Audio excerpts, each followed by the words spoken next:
Cairo, Seattle.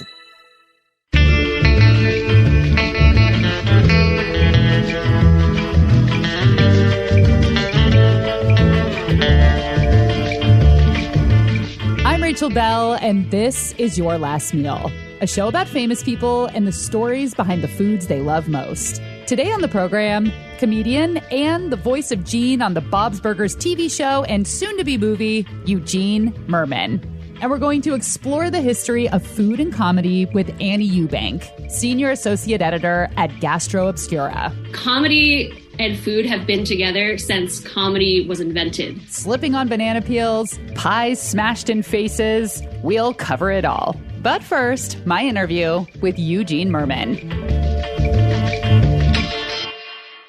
Dexter Holland, lead singer of the band Offspring, has a PhD in molecular biology.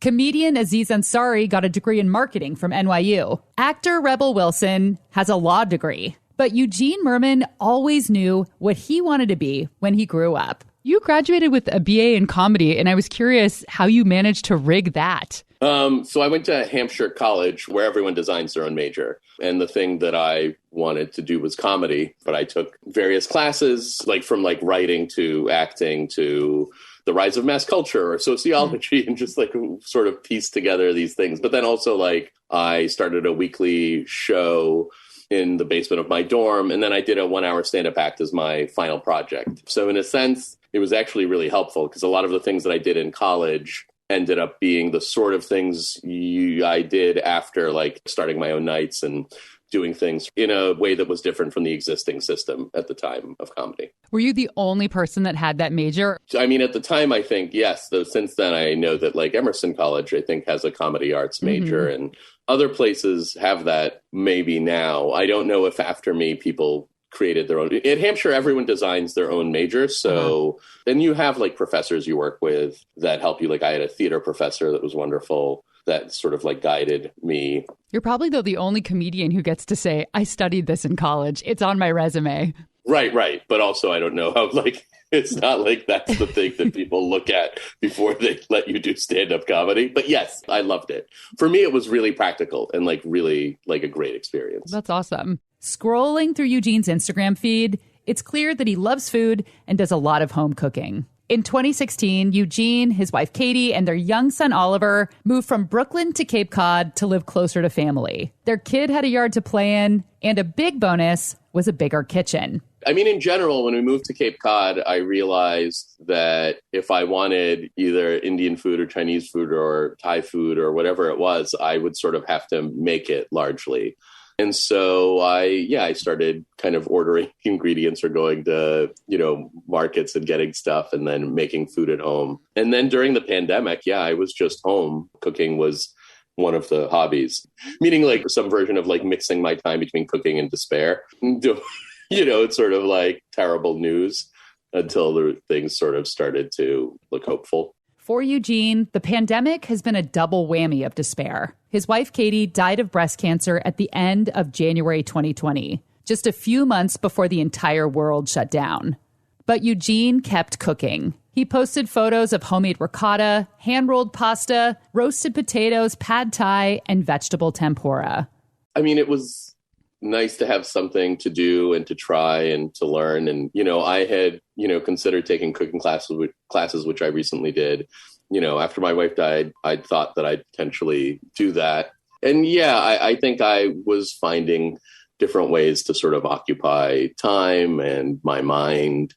The thing about everything is both the pandemic and obviously my wife dying, you live in both. There's a sadness that is there, but then there's also things to sort of look forward to and work on. And so I think getting to cook and sort of put my mind in other places doesn't change the fact that something is sad or that there is a pandemic, but it does give you, you could do both things. So I did, I enjoyed the cooking and I also enjoyed making things and having Ollie try them. And, I started making these pancakes that I used to have a lot as a kid. They're called oladji with apples. And I started making those and he loved those, and when I make waffles, he loves Yes. Can you talk more about that pancake dish? Is that something from your childhood? It's a Russian dish, That right? is something from my childhood, and I think there's different ways to make it, but I found at some point a recipe that I sort of tweaked. That, yeah, it's basically like pancakes made with kefir instead of like milk or yogurt, maybe. So it's just a pancake with apples, but made with kefir. Does the kefir make it tangy or just like very... It gives it a little tang. Yeah, I think it gives it a tang. Like I think my mom make it with like milk and lemon juice or something. I think there's different ways of making it tangy. Yeah. Yeah, it gives it a little tang. And then I started using sometimes flavored kefirs. But yeah, that's something that he enjoyed and that I liked. And yeah, it was like I think a lot of people retreated to things in certain ways from their childhood. Oh yeah, comfort food. So yeah. Yeah. What are some of the big projects you got into during the pandemic? Because I read that you were even making your own tahini, which I was really impressed by. I did make my own tahini, but that's all you do, I think, is grind up sesame seeds But yes, I was like doing that and then making hummus from it. And that was really fun. I mean, look, when you have sort of some time and a blender.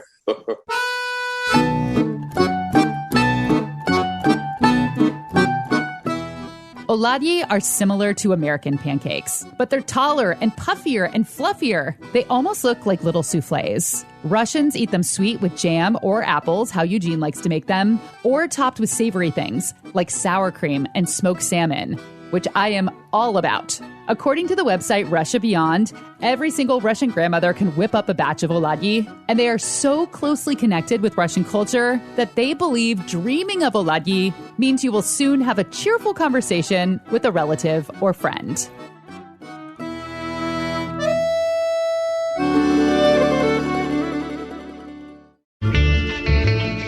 Time for a quick break.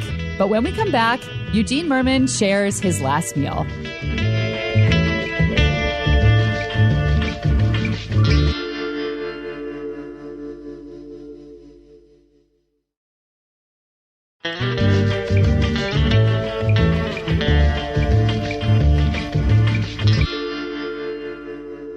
What would your last meal be?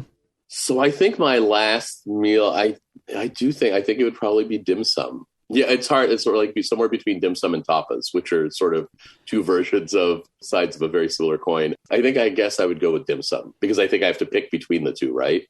I mean, you could have both. You basically like tiny foods, you know? That's what you could just, a last meal of if you wanted to do a research into tiny foods, lots of tiny foods, I don't know if that's possible. But yes, those are I think the two things that I sort of do love. There's a restaurant in Boston called Toro that has really great tapas. The thing about dim sum or maybe authentic kind of Chinese food is sort of there's stuff that's really spicy and really delicious. So I do love spicy foods. So what are your favorite things when you go out to dim sum? Like the things that you must have or they're not coming on the cart, so you have to save your stomach space in case they come by eventually? Oh, I don't know. I mean, I guess like, first of all, I really like trying stuff. So often if I haven't seen it, I'm very excited. But like ribs and black bean sauce or various dumplings, taro, like the fried taro dumplings, rice noodle with shrimp, all that sort of stuff. But kanji, I love the different kanjis. I get anxiety at dim sum because of when it's at a place with the carts, because I don't want to order too much too soon because I'm afraid of what if more better stuff comes later? I mean, it starts to feel very existential of like, is this just what I'm like in life? Like, I don't want to make the wrong decision in case I miss out on something better later. But that is dim sum. I know. Which is also what's great sometimes when you go to a place that isn't carts, but you get to check off stuff where you get to look and be like, oh, like this glutinous rice or this thing. And then you kind of know that you've gotten to pick stuff and you pick maybe then I can also easier pick a few things I haven't tried. But then also on the other side, like spicy things, there are like, spicy sort of fish hot pots that I love. Yeah. Or like hand-pulled noodles with like lamb is particularly exciting. That was, I think, the food I missed most during the pandemic because it's something you want a lot of people to be sitting around a table so you can order more stuff. And also, to me, I just didn't feel like it was a delivery thing. And so I just waited. In Boston, I couldn't find any outdoor dim sum. But then I found that a place I love did deliver. So it was like, it was something. Yeah, it was something.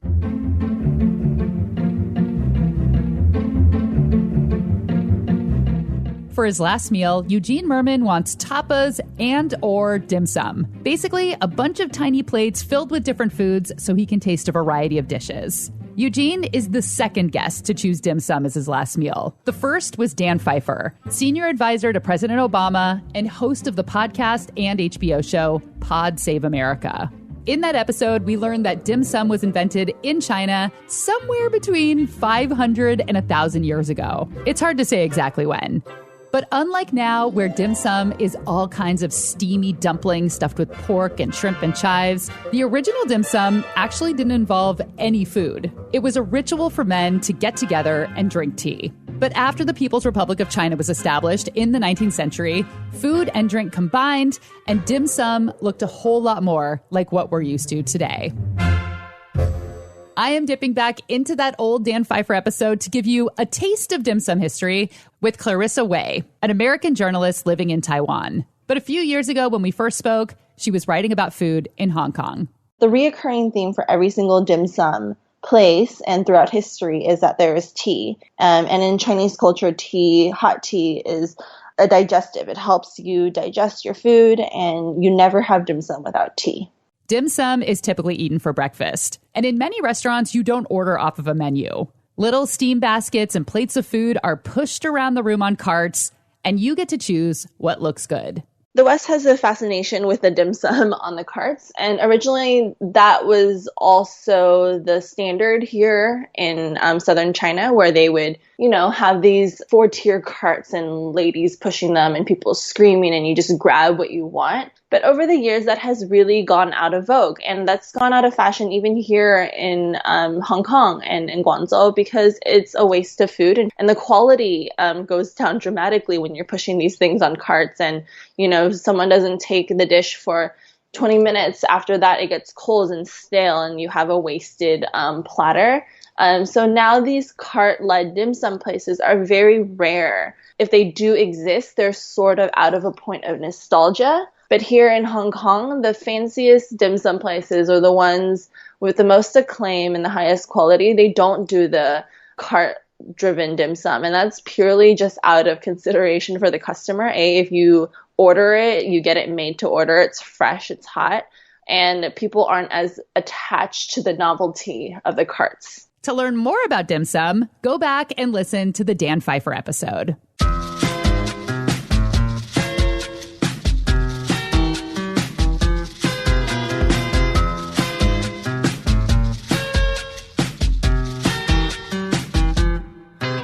When we had fashion designer Betsy Johnson on the show, I really wanted to find a guest at the crux of food and fashion. So producer Laura and I are having our little meeting, and she suggests that we get Lady Gaga on the show to talk about her infamous meat dress. I love this kind of big thinking. And while we didn't get Lady Gaga on the show, I loved this idea. And we were able to book the designer who crafted her meat dress. So along the same lines for this episode, I wanted to talk about food and comedy. From the very start, people have associated, food with things being funny. That's Annie Eubank, senior associate editor at Gastro Obscura. We're talking like the ancient Greek era of comedy. Aristophanes and all these other Greek playwrights were writing plays that would be performed during festivals. And a lot of times those events were associated with Dionysus, who was the god of wine, fertility, and food. So from the very start, people were writing all of these jokes having a lot to do with food, especially seafood and all of its kind of like salacious undertones. Various fish looking like genitals and all of that. What kind of seafood and what kind of pervy little jokes were they making in Greece? People would compare eels to penises and sea urchins to, women's genitals. In a way, we're still making those kind of seafood jokes. I don't feel like people are doing it on a stage.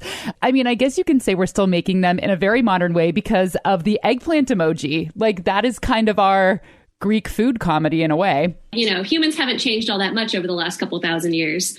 There's a kind of bivalve called a geoduck, and it really looks like a penis, and people just find that hilarious. Oh, yeah. That is the Pacific Northwest clam. Where you are, Yeah, I've always called it penis of the sea. It is quite vulgar to look at. There you go. And people just still find that kind of stuff hilarious. Okay, let's talk about the banana peel, because that is a classic vaudeville gag. So before, though, we talk about it in comedy, I guess we have to talk about the history of banana peels in New York City. Way before it was like a comedic thing, it was actually kind of a tragic thing. So bananas were a huge street food in late 19th century New York. People would sell them on the street, and they were considered one of the perfect foods because they came pre-wrapped. But the thing is that people would just drop the peels on the street. And New York at the time was extremely corrupt. New York was filthy. Like, other cities had working street cleaning services, but New York did not. And so people would be walking down like a flight of stairs in a public place, and they would fall and they would break their arms. They'd break their legs. They'd die because they slipped on a banana peel. Oh, my God. Yeah. So the chief of police even put out a statement. I wrote down this quote here because it's amazing. It's the bad habits of the banana skin, dwelling particularly on its tendency to toss people into the air and bring them down with terrific force on the hard pavement. That was Teddy Roosevelt who said that, because he was chief of police at the time. You know, New York at the time was also a really big center of the performing arts. So, of course, you know, comedians seeing this kind of thing happen every day, they started to write about it. And, you know, it entered the vaudeville circuit. And later on, it became a silent film staple as well. Like Charlie Chaplin, he was kind of grumpy about it. He just said, all these audiences want to see, they want to see someone trip on a banana peel and fall through a manhole. Like, it was just ubiquitous, but that's because people really liked it. And, you know, eventually New York did get a competent street cleaning service. And so it became much less of a problem for people to fall and hurt themselves or die because of banana peels. But it was so ubiquitous for decades that it just entered the comedy toolbox, and it's never quite left. Of course, like now, if you see a banana peel gag, you know, it really is very vintage. You know, no one's playing that for serious laughs these days, but, you know, it is a throwback to an earlier time when that was extremely funny. Another big vintage comedy trope is the cream pie, a super popular gag in vaudeville and old silent films. The epicenter for cream pie comedy was Keystone Studios in the Echo Park neighborhood of Los Angeles. Today, that building is a storage unit, but Annie said there's a little plaque on the side of the building letting you know where Keystone once stood. To go back to like when was like the first like on film Pie in the Face, there was a film short in 1909 called Mr. Flip, where this guy is going around, like he's like hitting on like every single girl he sees, and every single one of them gets revenge against him somehow. A seamstress like stabs him with her scissors, that kind of thing. And the final scene is that he's at a restaurant kind of chatting up a waitress, and she picks up a pie and she just slaps it in his face. But really, the thing that people loved to see was airborne pies. People loved to watch pies fly through the air and smack someone in the face. The first time anyone ever threw a pie was from a Keystone Films movie in 1913 that was called A Noise from the Deep. And that starred Roscoe Arbuckle, better known as Fatty Arbuckle, and Mabel Normand. And Mabel picks up the pie and throws it. Like, that just became the calling card from Keystone Studios, like to the point that there was kind of a general store across the street from Keystone where this woman named Sarah Brenner, she just sold general stuff, but she also sold pies. And eventually it got to the point that Keystone was sourcing all their pies from her, and that became her entire job. And there was a special recipe that she used. Like, the custard had to be like super like thin so that it would fly everywhere, you know. In 1927, there was a Laurel and Hardy movie where they literally used 3,000 pies. This street brawl that takes place with pies flying every which way. It's appropriately called the Battle of the Century. But by then, that was a bit tired. You know, by the early 30s, people were advertising comedies by saying, we swear there's no pies in this. But just because it became such a trope. But it was such a trope by then that we're still talking about it almost 100 years later. When I was thinking about different foods used in comedy, one of the first things I thought of was Fozzie Bear getting pelted by tomatoes. You know, that's the most famous symbol of food and comedy, I think, is people throwing tomatoes. Entertainment was not the same as it is today, where you're supposed to kind of like stay in your seat and not say anything and be really quiet and let the performer do their thing. It was very interactive in a way. And a lot of time that interaction was that people would throw things at performers they didn't like. Why tomatoes? You know, if you look this up online, there's all of these like legends like, oh, you know, people were throwing tomatoes at the Globe Theater, which wasn't true because that was kind of before tomatoes got really established in English cooking. Usually it was rotten food because I feel like even back then they didn't want to throw the good stuff. And so you see tons of references to like rotten eggs and that kind of thing. I have done stand-up comedy a total of 3 times, and it was the scariest thing I've ever done in my whole life. So I can't imagine the added nervousness of knowing that you could get pelted with rotten food if people didn't like your jokes. You know, like already it's hard if it's a silent room and nobody laughs, but to have to walk out covered in stinky rotten tomatoes is a whole other element. Yeah, and sometimes people would just go to these shows to throw rotten food at the performers. Yeah. You know, we definitely don't do that anymore, but that still lingers in our culture. You know, even the film review website, Rotten Tomatoes, that's what it's based on. Right.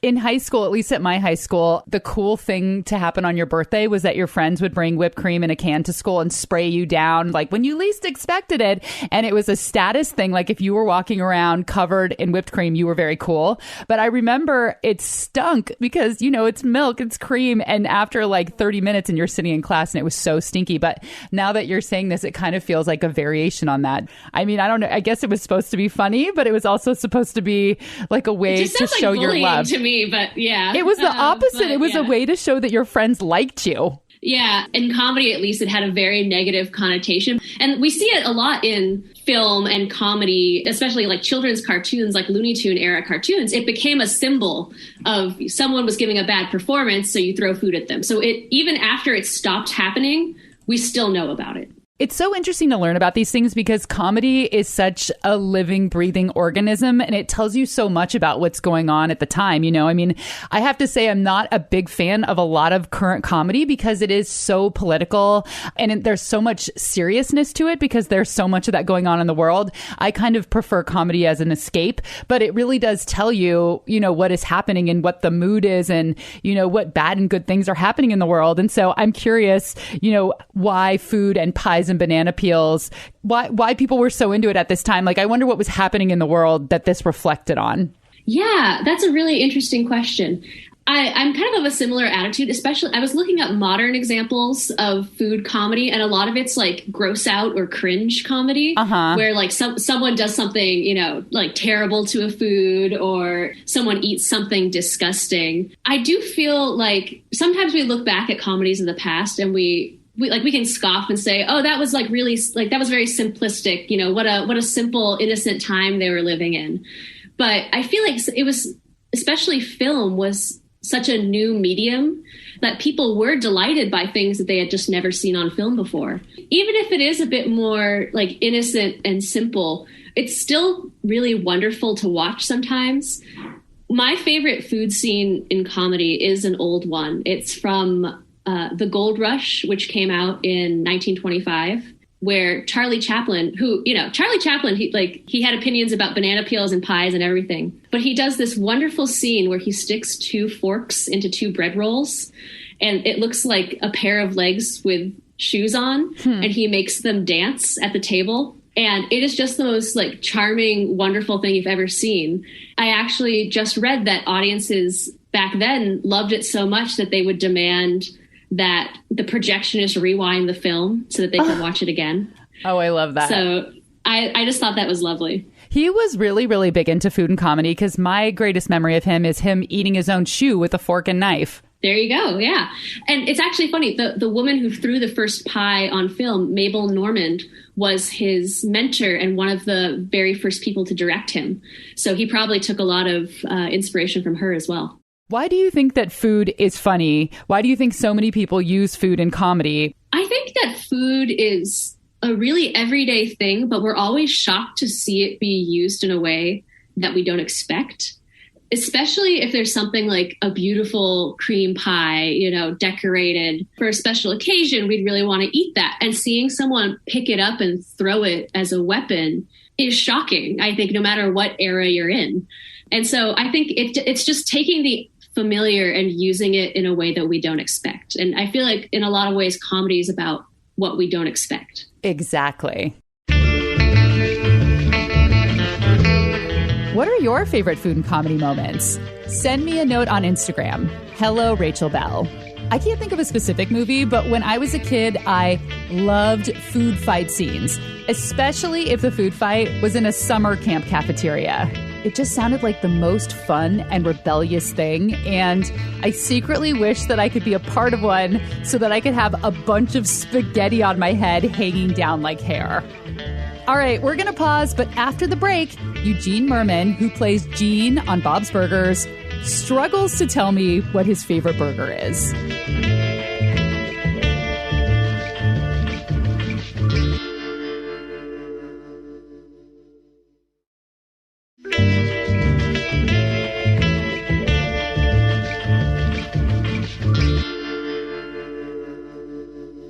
As the world opens up a bit more, Eugene will once again get to perform comedy. Are you afraid in any way, like, oh my God, what if I have stage fright now? What if things, because you haven't performed for so long?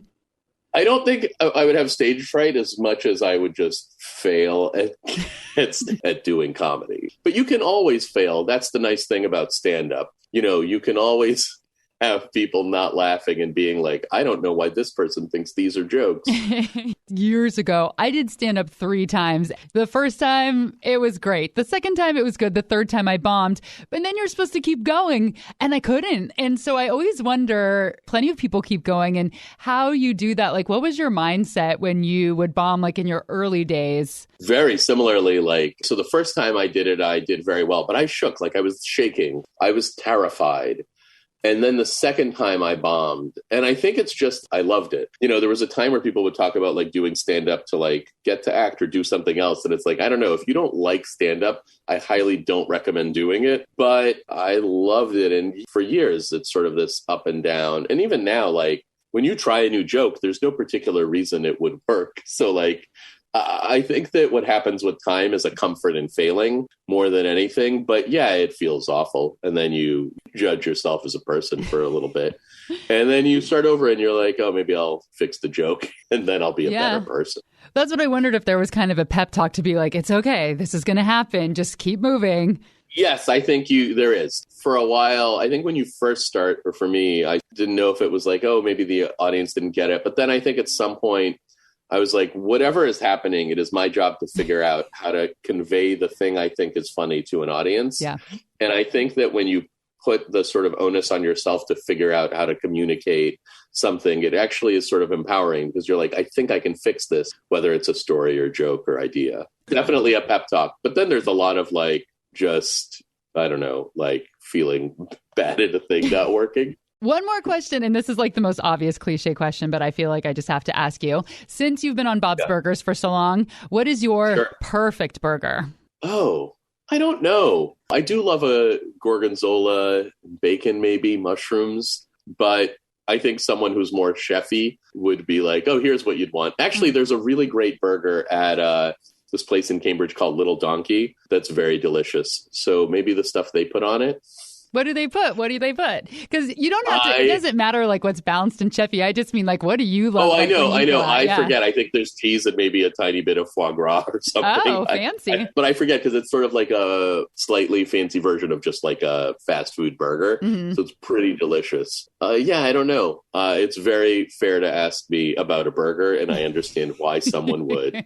I don't know why I am like, well, I don't have an answer for this. I've only had 11 years to prepare a burger answer, and I have not done it. And that was Eugene Mirman's last meal.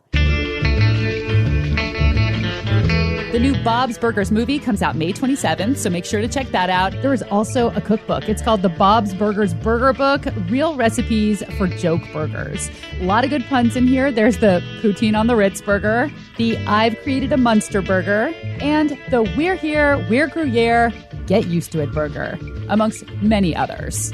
Eugene also has a documentary you can watch online called It Started as a Joke. And coincidentally, per the conversation we were having earlier, it has a 100% rating on Rotten Tomatoes. Thanks to Annie Eubank, Senior Associate Editor at Gastro Obscura, an awesome website and book about fun food facts and oddities from all around the world. Thank you so much for doing this. I really appreciate it. No, it's my pleasure. I'm a huge fan of the podcast, so I was thrilled to get the invite. Hey, thank you. It's so funny. I don't know if you feel this with your writing sometimes, but I just feel like I'm just doing it in a vacuum and maybe nobody listens. So I'm like, oh yeah, it's public. People hear it. People like it. Thank you. And it's especially funny, when you write an article like the pie throwing one that you found, and then several years later, someone's like, hey, can we talk about this? And I'm like, sure. Thanks to Clarissa Wei. Her first cookbook, Made in Taiwan, comes out next year. If you're not already subscribed to Your Last Meal, just click that little button so you'll never miss an episode. And if you like the show, tell your friends or write us a quick review on Apple Podcasts or Spotify. It only takes a minute. It is so easy to do, but it makes such a difference in getting the show out to more people, which makes it easier to book great guests and allows us to continue making the show. I'm Rachel Bell, and this is Your Last Meal.